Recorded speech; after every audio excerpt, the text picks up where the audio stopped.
तपस्या उस प्रभु के विधान को नहीं हटा सकती। तो इधर के लिए तुम क्यों पावर लगा रहे हो, आप बढ़ो प्रभु की तरफ बढ़ो। ये सब होता रहेगा। कह दे तो फिर कोई कुछ नहीं करना चाहिए। ये तुम अंदर से सोच लो, आज से मुझे कुछ नहीं करना, जो कराएंगे प्रभु करवा लेंगे, अपने आप होता रहेगा। अपने आप जो आज तुम कर रहे हो वो भी प्रभु की ही इच्छा से कर रहे हो, लेकिन स्वीकृति ना होने के कारण, अहम के कारण तुम उसके दुख सुख के भोक्ता बन गए हो। किसी को जान से मारना ये कोई धर्म है? अर्जुन कह रहा मैं नहीं मारूंगा। ये गुरु जी हैं जिन्होंने हमें धनुष पर प्रत्यंचा चढ़ाना सिखाया। ये भीष्म जी हैं जिन्होंने उंगली पकड़ के चलाना सिखाया। ये कृपाचार्य हैं जिन्होंने हमको प्यार किया। ऐसा जब बलवान आ गया हमारे पीठ दे दे, अरे काल का भी महाकाल है, कोई इसके आगे बोल नहीं सकता, सही सब सामर्थ्यशाली। अब भी भैया क्या परेशानी, अब क्या चाहिए तुमको? अब अगर तुम दुखी हो रहे हो तो अपनी मूर्खता से दुखी हो रहे। ऐसा मालिक मिल गया है तो हम कहीं एकांत में हो, कोई आ जाए, एकांत में हो, पहले वो होगा जहां आप एकांत होगे, पहले वो वहां विराजमान होगा। आपके जाने से पहले, आपके पैर रखने के पहले वो वहां विराजमान है। भय किस बात का? हर समय अनुभव करो कि मेरे प्रीतम मेरे साथ है, और जब मेरे प्रीतम मेरे साथ है तो दूसरा कोई है ही नहीं, दूसरा कोई कुछ कर ही नहीं सकता, कुछ है ही नहीं। जब ये बात साधक ये बात सोचता है और सिद्ध पुरुष को अनुभव होता है, तभी तो कहीं को उसका बाल बांका नहीं कर पाता। बड़े बड़े विघ्न उसके साथ, नाटक में देखो, लीला देखो, बड़े बड़े विघ्न भक्तों के साथ किए जाते हैं, कहीं कोई उनको गिरा पाए अपनी स्थिति से? वो बस इसी स्वरूप को देखते रहते हैं। जिसे संपूर्ण जगत से द्रोह करने का पाप है, बड़े साधु सेवी हैं। ये अंदर आकांक्षा है, ये मान है, ये जब तक रहेगा तब तक हमारे अंदर रस की उत्पत्ति नहीं हो पाएगी। मान और परिहरि मान मोह मद है, परिहरि मान मोह। अब देखो मोह क्या है? शरीर और शरीर संबंधियों का, कि प्रभु आपकी सेवा भजन तो सब करें, लेकिन मेरी जो पत्नी है, मेरे जो बच्चे हैं, मेरा जो परिवार है, ये इसको कष्ट नहीं होना चाहिए। मोह किस बात का? सही पूछो तो तुम अकेले नहीं रह सकते थे, इसीलिए पत्नी और बच्चों का रूप धारण करके तुम्हारे पास आया है। तुम अकेले नहीं रह सकते थे ना, तुम्हारे तो वो क्या करे, अब बहुत प्रेम करते हैं, वो बड़े तुम्हारे प्रेमी हैं, तो उन्होंने पत्नी रूप धारण कर लिया और उन्होंने पुत्र रूप धारण कर लिया और आपके साथ हो गए। अब आप इतना मोह, अगर उनको असली रूप में देखो प्रभु आप ही हो तो फंसोगे नहीं, अगर मेरी पत्नी तो फिर घाटे का सौदा हो जाएगा, क्योंकि प्रभु को जो ही भूलोगे ते ही आप दंड के पात्र बन जाओगे। फिर माया आपको अपने अंदर में ले लेगी, प्रभु के अंदर से आप अलग हो जाओगे। इसलिए मोह और मद, अहंकार मत करो। जो कुछ हो रहा है प्रभु की इच्छा से, मान लो आपसे कोई सत्कर्म हो गया, कोई बहुत बड़ा सत्कर्म हो, तो अहंकार क्यों करते हो कि मैंने किया? अगर आप कर सकते थे तो पहले कर लेते। अगर नहीं कर पाए हो तो निश्चित समझो प्रियाजू के द्वारा ये कराया गया है, श्री जी के द्वारा कराया गया है। भक्त का हर कार्य ठाकुर के द्वारा होता है, उनके इष्ट के द्वारा होता है। मोह मद क्या है? मान, मोह और मद भजौ कोश लाभ, इन तीन का त्याग करना है। मान का त्याग करना है, मोह का त्याग करना है और अहंकार का त्याग। ये तीनों तभी त्याग हो जाएंगे जब प्रभु की कृपा हो जाएगी। वास्तविक पूछो तो तुम त्याग नहीं कर पाओगे। आसपास से इतने डंडे लगा दिए जाएंगे कि अपने आप अनुभव में आने लगेगा कि नहीं हम सबसे छोटे हैं। हर प्रयास निष्फल कर दिया जाएगा। जितना तुम मान चाहोगे उतने तुम्हारा अपमान करवा दिया जाएगा। जहां जहां तुम मोह करोगे उसे मोह का नाश कर दिया जाएगा। प्रभु कृपालु, और जितना अहंकार करोगे उतने नीचे झुका के रौन देंगे। समर्थ डॉक्टर है। शरण में होने के बाद ये भी मत सोचो कि यार मान मोह मद हटने के बाद ही रस मिलेगा, तो मान मोह मद का ऐसे हटेगा। हटाना हो हटा देना, हटाना हो ना हटा देना, अपने तो आनंद लो। अपनी जो बात है वो ऐसी, मान लो ये हटाना है तो आप समझ लो हटा लो।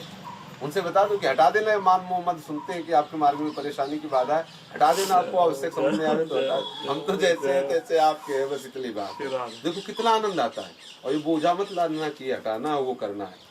हटाना करने की हमारी सामर्थ्य होती तो फिर आपके पास क्या था? करो ना, आप जो हटाना हटा दो, जो जोड़ना जोड़। एक चीज हमको केवल करनी है, उनसे अलग नहीं होना। बिसरियो इस पे हमारा समझौता नहीं होगा। याद उनकी भूल जाए ये समझौता नहीं होगा कि अब याद करवाना हो तो करवा लेना, न करवाना हो तो न करवा लेना। ये अभी स्थिति नहीं है। जब ऐसी स्थिति आ जाएगी ना, तो ऐसा संतों ने कहा है कि मैं राम का भजन नहीं करता, राम मेरा भजन करता है। ऐसा कहा है संतों ने। वो स्थिति अलग है। अपनी इस पे समझौता भी नहीं करना, क्योंकि अपने समझौता कर लेंगे तो खिसक जाएंगे दूसरी जगह। अपनी स्थिति नहीं है ना, और सब ये समझौता है। सुमिरन में समझौता नहीं होगा। सुमिरन तो बस यही चित्त में है कि बिसरियो ना बिसारियो, ये बात में, और सब ठीक है, इस पे कभी समझौता नहीं करना। आगे निर्माण शून्यता, आशा बंधा, समुत्कंठा, नाम गाने सदा रुचि, आसक्तिस तद्गुणाख्याने, प्रीतिस तद्वसति स्थले इत्यादयोनुभावास्युर जात भावांकुरे जना। अगर अपने अंदर आशा बंधा, प्रतिक्षण आशा है, मुझे नित्य विहार की सेवा मिलेगी, मुझे पर प्रियाजू की अनुपम कृपा है, समुत्कंठा, उत्कंठा पूर्वक वो है, हमारे ऊपर श्री जी कृपा है। अरे क्या जाता है, कहो ना, देखो कृपा का अनुभव होने लगेगा। अपनी मस्ती, अलबेली मस्ती, बेपरवाह हो, कैसे हो रहा, चिंता है, किसी बल का और आश्रय, तभी तो बेपरवाह नहीं हो पा रहे। जब बल हो जाएगा ना, बेपरवाह होने लगेगा। वो हमारी है, उनकी कृपा से सब बात बन जाएगी और ठीक है, चकाचक आनंद खाओ पियो, आनंद लो। हर समय उनके चिंतन मनन में, भजन में चित्त जाते, और उनके सिवा कोई आश्रय नहीं, तो हम कहाँ जाएं? हमारे पास कोई बल नहीं है। सुनेरी बले निर्बल के बल, मेरे बल श्री वृंदावन रानी, मेरे वो बल है, उन्हीं की कृपा से होगा। अब जो चीज हमें अंदर लगती है कि ये प्रियाजू से अलग है, उसके लिए हम रोएं, प्रियाजू से प्रार्थना करें कि इसको भी आप स्वीकार कर लो, हमारी इस वृत्ति को भी स्वीकार कर लो जो आपसे अलग है। वो निश्चित कृपामयी है, वो स्वीकार उसको भी किए हुए, लेकिन आपके अंदर भ्रम है, ये बात वो वृत्ति भी वही स्वीकार किए हुए है, पर हमारे अंदर भ्रम है। उस भ्रम का वो निवारण कर देंगे तो आपको दिखाई देगा कि जो वस्तु, जो व्यक्ति, जो स्थान हम प्रियाजू से अलग समझ रहे थे, वस्तुतः वो प्रियाजू ही हैं, उनसे अलग कोई वस्तु है नहीं। तो आप आनंदित हो, भजन करो, खूब भजन करो, सेवा में, सुमिरन में, भजन में बस मगन हो। ठीक,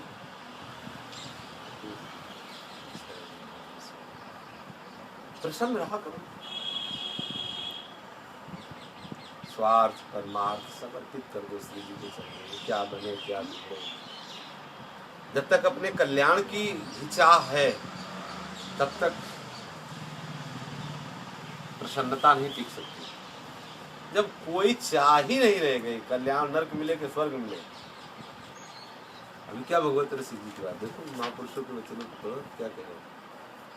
उन्होंने कहा, नरक स्वर्ग अपवर्ग आस नहीं त्रास है। न मुझे आशा है कि स्वर्ग मिले कि मोक्ष मिले, और न मुझे इस बात का भय है कि मुझे नरक मिलेगा। नरक स्वर्ग नहीं अपवर्ग आस नहीं त्रास है, जा राखो ता रहो मान सुख रास है। जहाँ रखोगे हम उसे सुख की रात समझ करके वहीं रहूंगा। देव दया कर दान न भूलों के लिखो, एक केवल चीज की मांग है।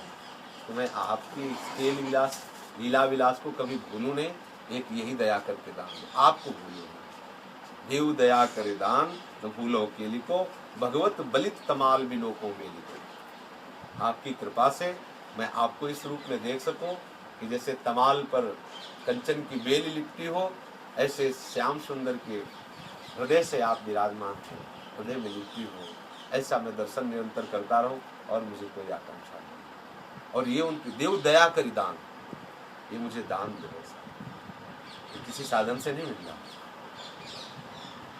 ये जितना अपनापन और जगह है, इसको सब हटाना है, उनकी कृपा से हट जाएगा, लेकिन आपको प्रयास करना पड़ेगा, क्योंकि आपके अंदर सामर्थ्य है। और जिस दिन आपको सामर्थ्य, जब सामर्थ्य क्या करता है, रोता है और कोई, ये लक्षण होता है सामर्थ्य का। बच्चे को आप जैसे कुछ, और वो जब उसकी सामर्थ्य से अलग की बात हो जाएगी तो क्या करेगा, रोने लगेगा। जब सामर्थ्य से बाहर की बात आपको समझ में आने लगी तो रोना शुरू हो जाएगा। जिस दिन रोना जिस विषय में होगा वो बात सुधरती चली जाएगी, कृपा से। सुख दुख भुगते देह नहीं कत संख है, और निंदा स्तुति करो राव क्या रंक है। परमार्थ व्यवहार बनो के ना बनो, ये परमार्थ है, ये व्यवहार है, ये स्वार्थ, बनो कि ना बनो। अंजन होए मन नयन रसिक भगवत, मेरे नेत्रों में अंजन की तरह बन करके आप विराजमान हो जाओ, बस परवार हो, बस उनका नाम न भूले, ध्यान रखो। कितना मीठा नाम है राधा, कितना परम धन राधा नाम। सुनिए, जहाँ विस्मरण है, ये आया कि मुझसे भजन नहीं हो रहा है, उस वस्तु को नापो, उसको नोट करो कि ये कौन सी ऐसी वस्तु, कौन सी ऐसी क्रिया है जो हमने प्रियाजू को भी समर्पित नहीं किया। किस पर हमारा अपना अधिकार अभी बना है। देखो कि हृदय निर्विकार और सहज हल्का हो जाता है हृदय। जितने बोझा है, क्लेश किसको प्राप्त होता है? बोझा ढोने वाले को। जब कोई बोझा ना रखो तो हल्का रहता है कि नहीं? आप अपने ऊपर बोझा क्यों ले रहे हैं?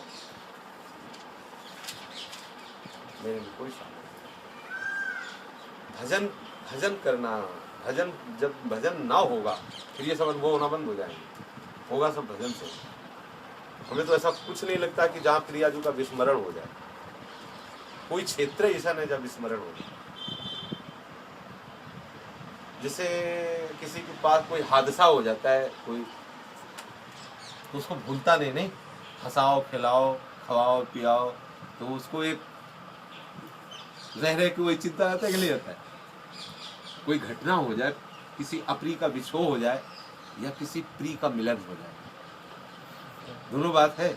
किसी प्रिय का विछोह हो जाए या किसी प्रिय का मिलन हो जाए, दोनों स्थिति में जो एक चित्त पर गहरा प्रभाव पड़ता है, वो किसी स्थिति में, मान लो किसी के पुत्र मर जाए, अब आप उसको खूब हंसाओ खिलाओ, पिक्चर दिखाओ खाओ सब जितना जो कुछ है, लेकिन उसके गम को आप नहीं मिटा सकते हो। हंसेगा आपकी, हंसेगा खेलेगा, लेकिन अंदर जो उसके चलेगा ना, वो केवल उसी चिंतन चलेगा। ऐसे ही मान लो कोई नूतन अवस्था की बालिका है और उसको किसी नूतन बालक से प्रेम हो जाए, अब वो घर परिवार के सारे कार्य करते, हंसेगी बोलेगी सब कुछ करेगी, लेकिन उसका मन अपने प्रीतम के मिलन के लिए, अपने प्रीतम के रूप के दर्शन के लिए हर समय लगा रहेगा।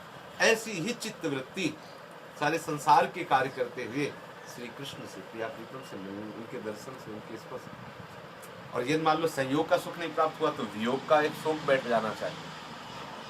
तो वियोग का शोक बैठ जाएगा कि अभी तो हमें प्रियालाल मिले नहीं, तो कि जितने भी सुख हैं आपको सुखी नहीं कर सकते। मतलब जिनमें विरह प्रधान साधना होती है तो उसको सारे विश्व के जो